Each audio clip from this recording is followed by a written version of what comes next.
सम्राट coaching classes में आपका हार्दिक स्वागत है। हम कक्षा 10 की एनसीईआरटी बुक का चैप्टर नंबर 4 कर रहे हैं। इसमें पिछली वीडियो में हमने चैप्टर नंबर 4 के द्विघात समीकरण के बारे में चर्चा की थी, जिसमें मैंने बताया था कि द्विघात समीकरण का व्यापक समीकरण क्या होता है। मैंने पिछली वीडियो में चैप्टर नंबर 4 का पहली प्रश्नावली 4.1 के पहले पॉइंट के 2 क्वेश्चन सॉल्व कराए थे। बड़े ही आसान तरीके से हम एनसीईआरटी बुक के सारे चैप्टर और उनके एग्जाम्पल्स एवं उनके प्रश्न को बड़े ही विस्तार पूर्वक बड़े सरल तरीके से हम सॉल्व करेंगे। प्रिय बच्चों, जो भी आपको पढ़ाया जाएगा वो बिल्कुल आपके परीक्षा के पॉइंट ऑफ व्यू से, परीक्षा की दृष्टि से बिल्कुल सटीक होगा और बहुत ही आसान तरीके से। तो इसके 2 क्वेश्चन हम प्रश्नावली 4.1 के 2 क्वेश्चन हम करा चुके हैं। तीसरे क्वेश्चन से आगे हम आज सॉल्व करेंगे। इससे पहले हम कुछ बेसिक नॉलेज लेते हैं। देखो,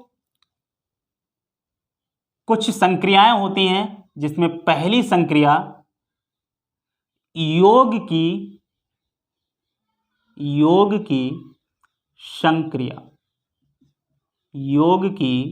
संक्रियाएं। इसमें क्या है बच्चों, अगर कोई एक नंबर प्लस का है और दूसरा नंबर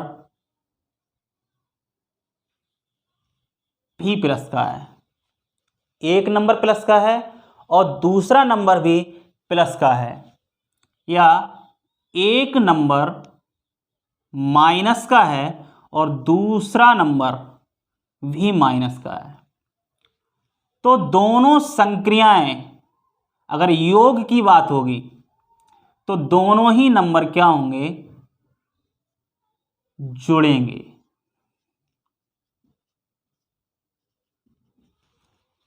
ये दोनों संख्याएं प्लस प्लस की हैं या दोनों संख्याएं माइनस माइनस की हैं, तो हमेशा वो संख्याएं जुड़ती हैं। ऐसे यदि एक संख्या प्लस है और दूसरी संख्या माइनस है, या पहली संख्या माइनस है और दूसरी संख्या प्लस है, तो हमेशा ये जो संख्याएं होंगी वो घटेंगी, यानी घटती हैं। एक संख्या दूसरे संख्या में से क्या होगा, घटेंगी। फॉर एग्जाम्पल,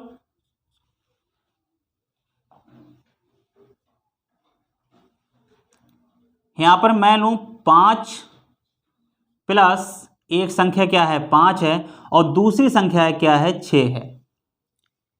हम यहां देख रहे हैं कि ये जो 5 संख्या है वो भी प्लस का नंबर है, ये जो 6 है वो भी प्लस का नंबर है, और हम इन दोनों को क्या कर रहे हैं, बीच में जोड़ लगा हुआ है। वही तो योग की संक्रिया, जोड़ कहो या योग कहो एक ही बात है। 5 से पहले हमें कोई चिन्ह दिखाई नहीं दे रहा है। यदि संख्या पर कोई चिन्ह ना हो, यदि संख्या पर कोई चिन्ह ना हो तो उस पर प्लस का चिन्ह अंडरस्टूड होता है।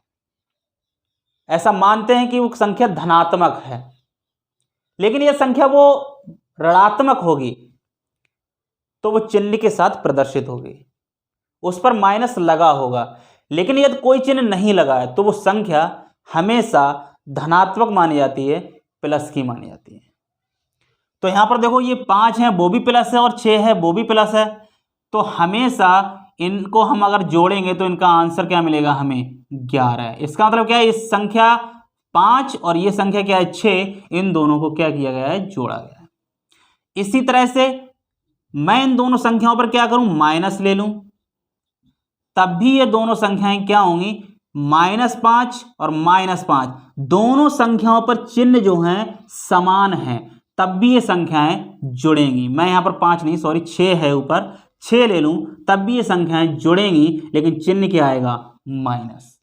तो संख्याओं पर अगर सेम चिन्ह है, संख्याओं पर अगर सेम चिन्ह है तो संख्याएं जुड़ती हैं और चिन्ह वही आता है जो दोनों संख्याओं पर है।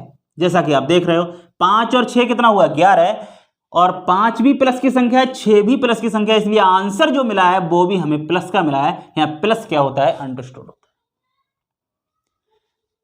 फिर क्या किया हमने, -5 और -6 को लिया, बीच में प्लस का साइन है, यह भी संख्या जुड़ेगी क्योंकि इन पर क्या है, दोनों संख्याओं पर चिन्ह जो है वो सेम है। तो ये भी देखो 5 और 6 कितना मिल रहा है, 11, और चिन्ह क्या आ रहा है, जो दोनों संख्याओं पर है, ये भी संख्या माइनस की, ये भी संख्या माइनस की है, तो चिन्ह मिलेगा हमें, क्या मिलेगा, माइनस का। नेक्स्ट हम क्या करें कि एक संख्या प्लस ले लें और एक संख्या माइनस ले लें। तो एक संख्या जो है वो प्लस की है, एक संख्या जो है वो माइनस की है, तो संख्याएं हमेशा क्या होता है, एक प्लस हो एक माइनस हो, एक माइनस हो एक प्लस हो, संख्या हमेशा घटती हैं। घटने का मतलब बड़ी संख्या में से छोटी संख्या घटेगी। ये तो है नहीं कि छोटी चीज, मेरे पास अगर 4 टॉफी हैं और मैं कहूं कि मैं 5 टॉफी इसको दे दे रहा हूं या हटा दे रहा हूं 5 टॉफी, तो क्या ये संभव है? हमेशा बड़ी चीज में से छोटी चीज घटाई जा सकती है। ऐसे ही हमेशा बड़ी संख्या में से छोटी संख्या घटा सकते हैं। तो यहां पर भी क्या होगा कि 6 में से 5 को अगर हम घटाएंगे तो मिलेगा 1, घटाने पर 1 मिलेगा, क्योंकि 6 में से या 6 में से अगर हम 5 घटाएंगे तो कितना मिलेगा, 1। लेकिन यह देखना होता है कि संख्या जो बड़ी संख्या है उस पर चिन्ह कौन सा है, उस पर चिन्ह है माइनस का चिन्ह, तो यहां पर क्या आ जाएगा, माइनस। यानी एक संख्या प्लस है और एक संख्या माइनस है, तो उन संख्याओं को हमेशा क्या करते हैं, घटती हैं वो संख्याएं, और चिन्ह वही आता है जो बड़ी संख्या पर होता है। समझे? ऐसे ही मैं क्या कहूं, यहां एक संख्या में 5 ले रहा हूं, वो ले रहा हूं माइनस, दूसरी संख्या ये 6 ले रहा हूं, वो ले रहा हूं प्लस।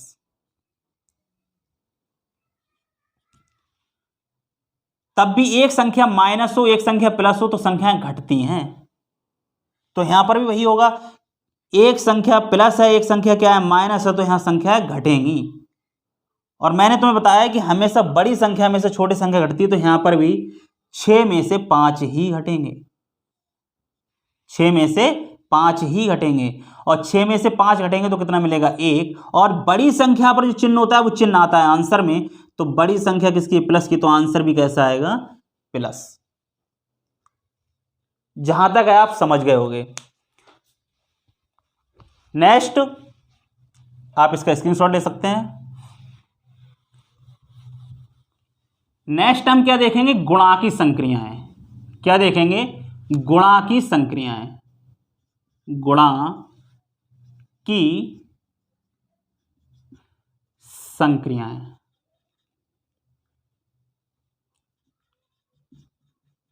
संक्रियाएं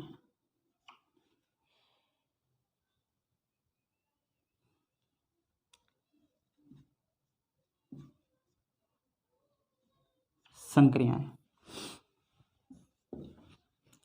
गुणा की संक्रिया में यदि कोई एक संख्या प्लस है गुणा दूसरी संख्या भी प्लस है, या एक संख्या माइनस है और दूसरी संख्या माइनस है।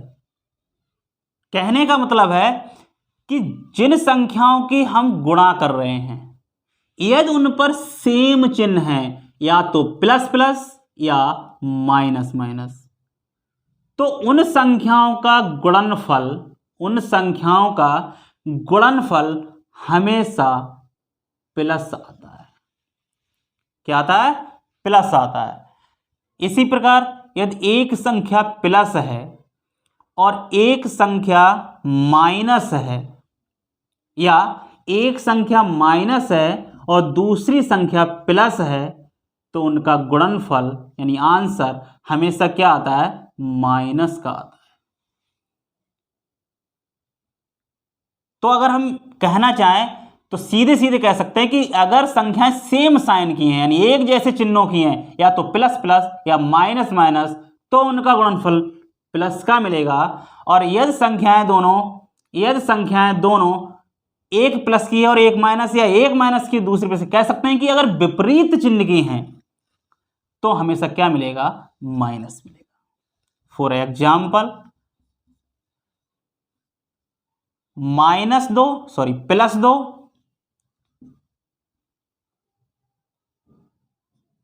-5, नहीं पहले दोनों प्लस प्लस की देख लो। एक संख्या हमने प्लस की 2 ली, एक 5, तो इसका आंसर क्या हो जाएगा? 2 पंजे 10। इसी प्रकार हमने एक संख्या माइनस की ली और दूसरी संख्या भी माइनस की ली, तो माइनस और माइनस क्या बन जाता है? प्लस, और 2 पंजे 10, यानी इसका आंसर भी क्या मिलेगा? 10।